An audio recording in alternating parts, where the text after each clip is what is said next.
को गीता जयंती महोत्सव के पर माननीय मुख्यमंत्री श्री नायब सैनी जी के द्वारा यहाँ पर पुस्तकों का मेला भी लगाया गया है। तो चलिए हम चलते हैं पुस्तक मेले के अंदर और दिखाते हैं आपको तरह तरह की पुस्तकें। तो दर्शकों देखिए, अंदर आते ही हमें सबसे पहले यहाँ पर स्टॉल देखने को मिल रहा है, जहाँ पर यथार्थ गीता रखी हुई है और यहाँ पर तरह तरह की पुस्तकें रखी है, जिसमें एक पुस्तक है जिसपे लिखा है भजन किसका करे। देखिए दर्शकों, आप ध्यान से देख सकते हैं इस पुस्तक को। तो चलिए इनसे जानने का प्रयास करते हैं कि आखिरकार हम भजन किसका करें। नमस्कार सर।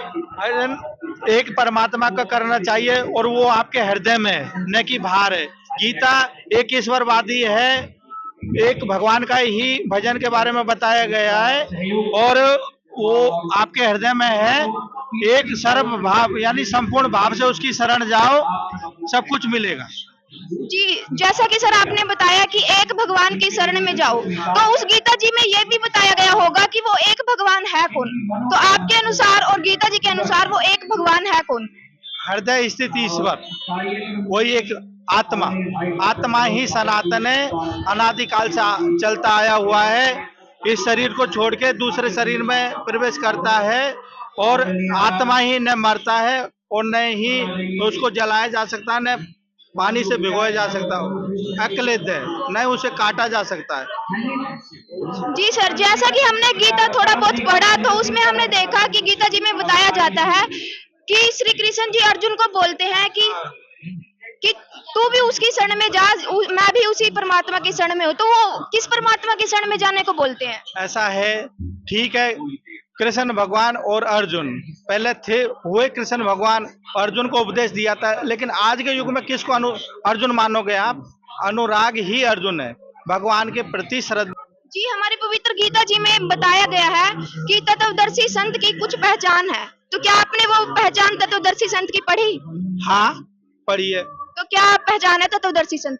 तत्वदर्शी संत की यह है कि जो भी महापुरुष हुआ है उन्होंने किसी का खंडन नहीं किया, उन्होंने किसी का खंडन नहीं किया और सबको एक ही बताया। सर, जैसा कि यहाँ पर लाखों की संख्या में लोग घूमने को आए हैं और सभी परमात्मा को पाना चाहते हैं, तो सभी सोचते हैं कि हम परमात्मा को पाए, लेकिन जैसा कि आप बता रहे हो कि परमात्मा एक है, तो हमारा प्रश्न आपसे ये है कि वो एक परमात्मा है कौन?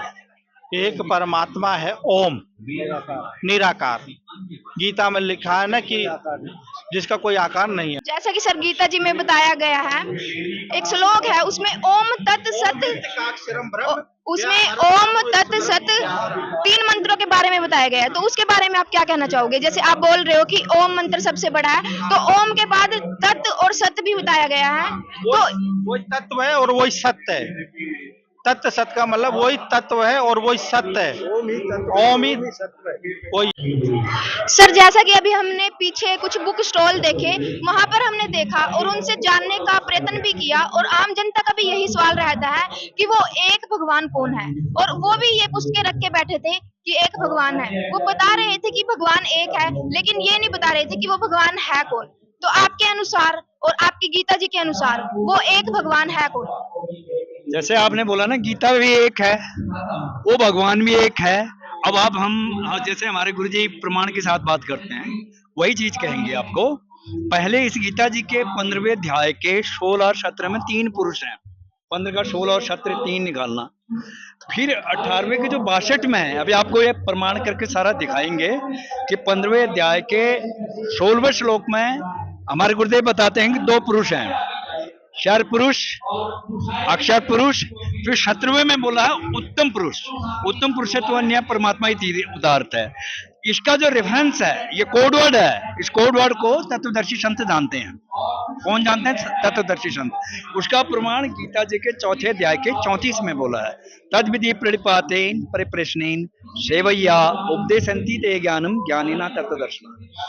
कहने का अर्थ है, जो परमात्म तत्व की जो जानकारी रखता है वो तत्वदर्शी संत जानते हैं। और उसकी पहचान क्या है? 15वें अध्याय के 1 में बोला है, ऊर्ध्वमूलम अधः शाखम अश्वत्थम प्राहुव्यम छंदासी अस्मरणानी या तंबे सभेद्वित। अर्थात इसका ये है, वो परमात्मा। एक एग्जाम्पल दिया है गीता जी में, ही एग्जाम्पल दिया हुआ है।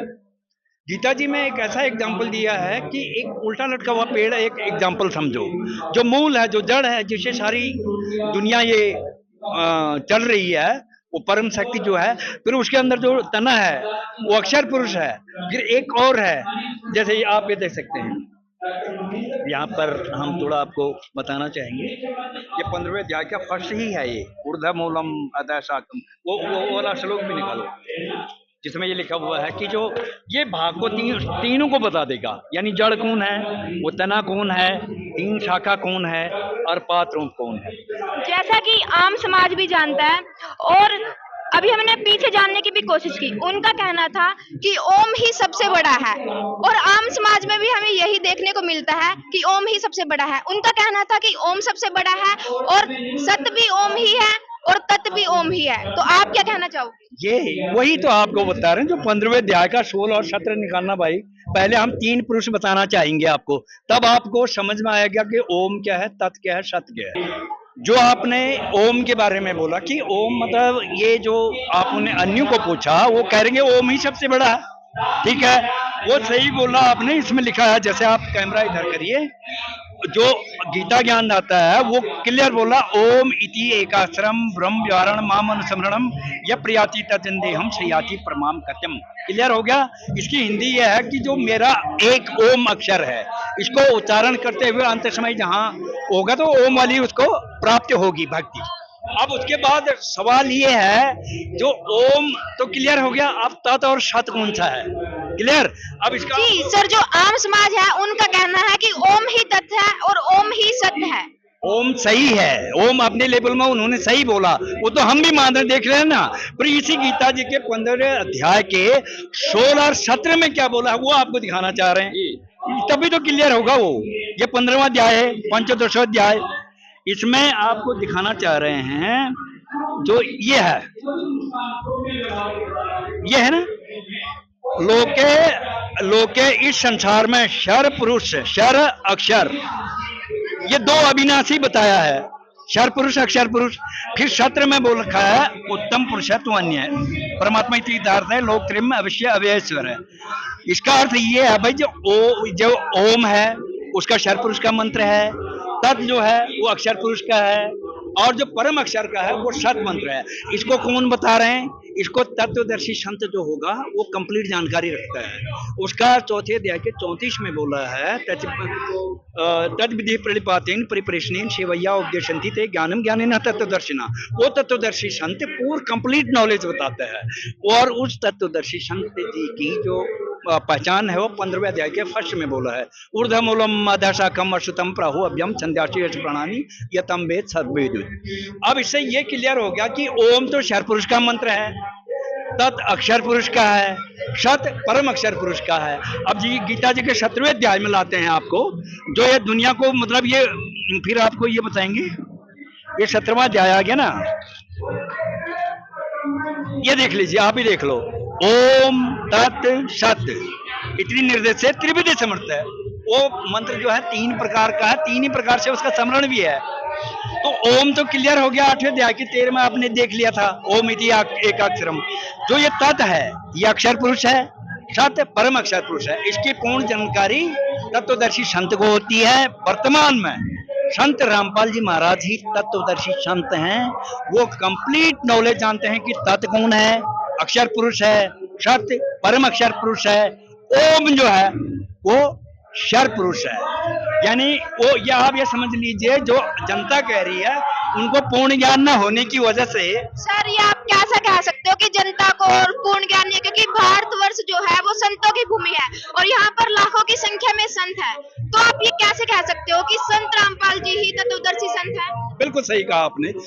ओम के आगे तो ये बता ही नहीं रहे हैं। अगर कोई बोले कि मुख्यमंत्री होता है स्टेट का, वही प्रधानमंत्री है, वही राष्ट्रपति है, ऐसा ज्ञान हो रहा है, तो क्या मुख्यमंत्री और प्रधानमंत्री दोनों एक हैं क्या? पहले ये बताइए आप।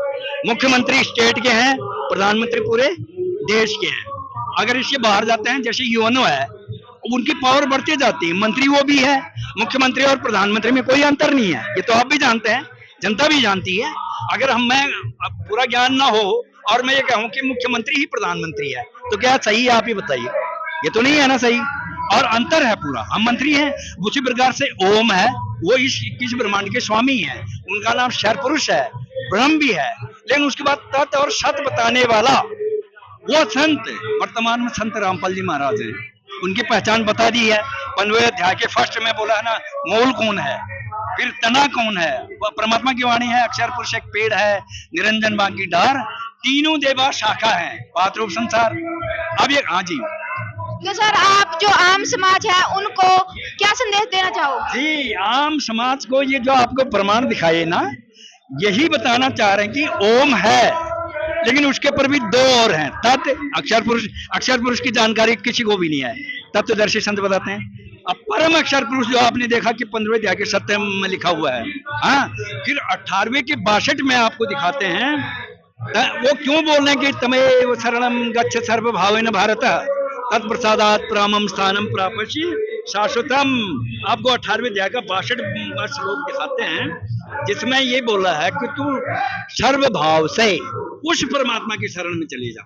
उस परमात्मा, इसका मतलब कोई और है, उसके शरण में चली जा। आप देख सकते हैं, और यही तो लोगों को जानकारी नहीं है, कि हमारे गुरुदेव वही जानकारी देना चाह रहे। ये देख लो, देखो जी, तमेव शरणम गच्छ सर्व भावेन भारत तत्प्रसादात् रामम स्थानम प्राप्य शाश्वतम। ये अर्जुन, तो सर्व भाव समझ के उस परमेश्वर की शरण में चले जा, जिसकी कृपा से परम सनातन नाम को। कौन सी गीता है ये गीता देखो, गोरखपुर। आप कोई डाउट करेगा, पहले आप इसको देख लो। ये गीता पूरा गोरखपुर से है, 17 इसका नंबर है। ये सारा आप देख सकते हैं। और यही गीता हमारे गुरुदेव ने, ये गीता तेरा ज्ञान अमृत है, इसको कंपेयर किया हुआ है कि इसमें वेद भी कनेक्टेड किए हैं। जैसे इसमें सारे एग्जाम्पल दे रखे हैं, जो अभी आपको दिखाया था ना, ये ऊर्ध्वमूल मोला, ये है कंप्लीट ज्ञान। और हम एक आपसे अनुरोध करते हैं, आप मीडिया पर्सन हैं, यही जो जानकारी हमारे गुरुदेव हैं, वही तो सारी दुनिया को ये बताना चाह रहे हैं प्रमाण के साथ। तो क्षर पुरुष, अक्षर पुरुष, परम अक्षर पुरुष, ये जो इसमें शब्द है क्षर पुरुष, ये ओम मंत्र उनका है। और अक्षर पुरुष का तत्व है, वो भी गुप्त है, तत्वदर्शी संत देता है। तो क्षर पुरुष अक्षर पुरुष जब इसमें देखेंगे, जो आपको प्रमाण दिखाया था, उस पर विचार करेंगे। सारे पढ़े लिखे हैं, सारे इशारों में समझते हैं। हमारी विनती है, हमें भी नहीं पता था पहले, ये हमारे गुरुदेव ने बताया, और इसको जरूर देखेंगे, मैच करेंगे, पक्का उनके समझ में आएगा। ये हमारी विनती है।